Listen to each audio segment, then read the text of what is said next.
from years and years ago when I was a kid, I had gotten tetracycline. That really had a major impact on the discoloration of the teeth.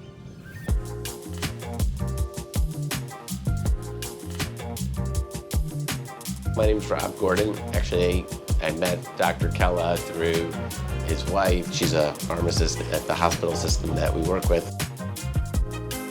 I had some veneers put on way back then. They were okay, they were fine. They lasted for 40 years, but throughout the years, I'd get occasional chips some places. But then one of the veneers, the front veneer, started falling off. I needed somebody to put it on, and so Dr. Kella put it back on.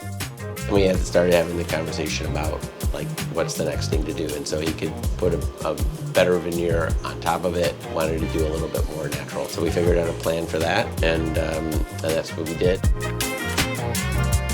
My whole family sees him. He updates me on my kids. That's great. And then we've had a bunch of parents and other families at the school that we said, you should go see Dr. Kella.